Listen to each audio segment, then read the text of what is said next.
Giit ni Nicolas Kaufman na salungat. Ha? Duterte camp says no information on supposed De La Rosa arrest warrant. Bakit naging English to? Kanina Tagalog eh.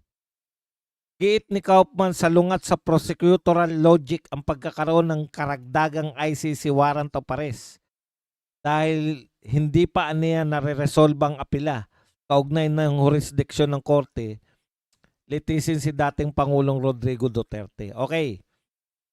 Alam nyo po, on appeal, di ba sabi nila may jurisdiction daw sila? Naka-appeal pa eh. In-appeal pa nila. Kaya hindi po pwede. Kasi ganito po ang mangyayari. Pag pinahuli uli si Bato, paano pag sinabi pag napagpasya ng ICC na sabi nila, tama yung kampo ni Duterte, wala kaming jurisdiction kay Duterte. Wala kaming jurisdiction sa mga Pilipino. Pinakulong nyo na naman si Bato. Nakakulong na naman sa ICC. Ire-resolve muna ayon kay Kaufman. Sanay po si Kaufman sa patakaran, sa patakbo po ng ICC. Ayon po kay Kaufman, ire-resolve muna ng ICC yung apela nila tungkol sa jurisdiction bago magkaroon uli ng panibagong warrant of arrest. Kasi yung kaso naman ni Bato tsaka kaso ni Pangulong Duterte, pareho lang. Iisa lang po yung ikinaso sa kanila, hindi po separate. Isa lang po yung mga pangyayari ng kanilang kaso. So kung biglang magpasya itong ICC, nasabihin nila na wala silang jurisdiction kay Pangulong Marcos, kay Pangulong Duterte pala, o di sayang lang yung panghuhuli nila, pagpapahuli nila kay Senator Bato. Yun lang naman po.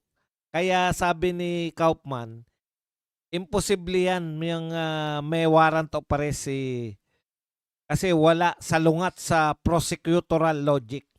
Okay, dinagdagan pa po yan ni Kaufman. Ito po may maganda. I can only say it after, ayan. Yung sinabi po ni, na tinitiyak po ni Remulla, ito po ang sagot dyan ni Kaufman sa pagtitiyak ni Remulla na talagang merong ICC.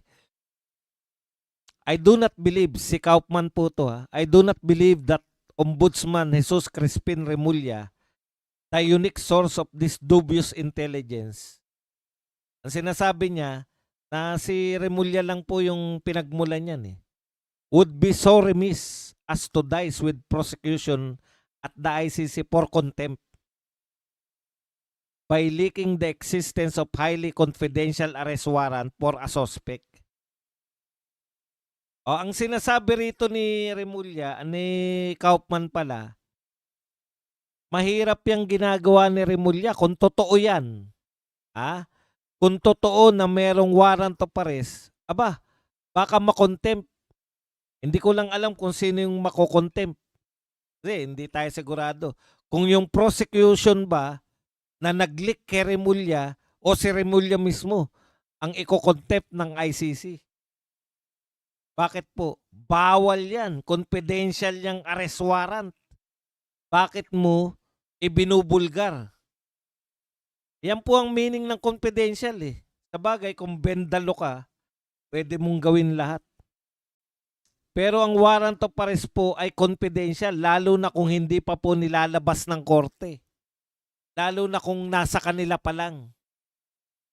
Tapos, pinamalita na ni Remulla, so pwede po maging subject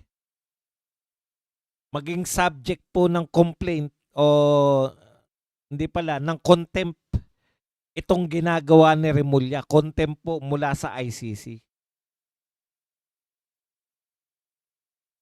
Pero sabi naman ni Kaufman, pero kung fake news yan, wala naman siyang pananagutan sa ICC kasi fake news Ibig sabihin, magkakaroon lang ng pananagutan si Remulla sa ICC kung totoo na mayroon na talagang warrant of arrest itong si Senator Bato.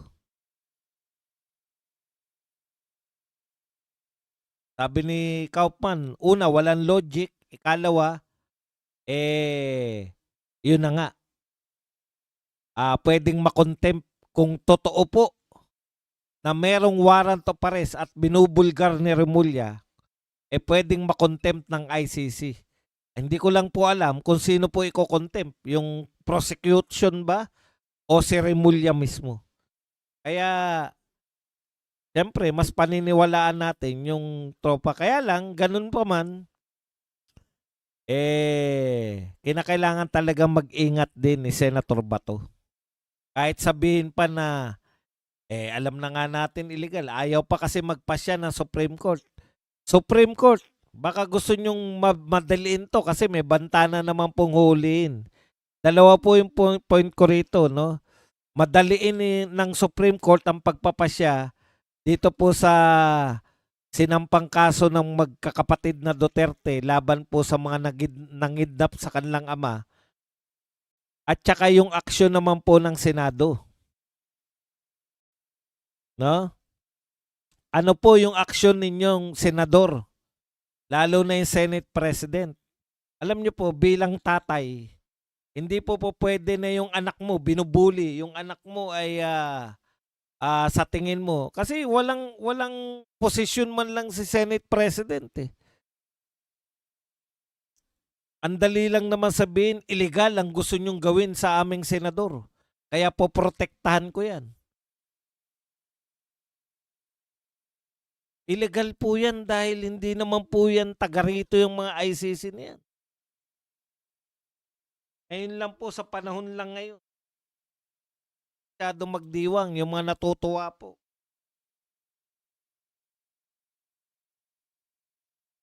Kasi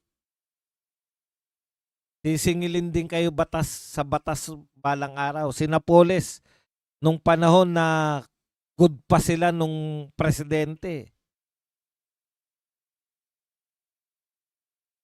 lagi rin yan, mga ninang-ninang din yan, di ba? Ninang-ninang din sa mga kasal ng mga politiko.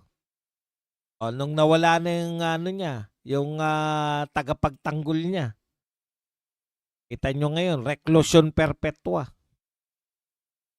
Kaya kayo, enjoy nyo na ngayon habang hindi pa nakaupo si BP Sara.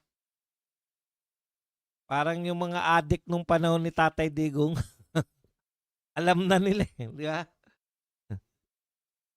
Sabi ng isang adik, maraming mga viral eh, di ba? Ano na namin to, sinasamantala na namin. Kasi pag upo ni Duterte, finish na. Finish na raw yung mga ginagawa nila. Bobong Aratili. Thank you, Padel. Sa lahat ng bobo, pinupuntahan mo ko. Nanonood ka sa akin. Maraming salamat sa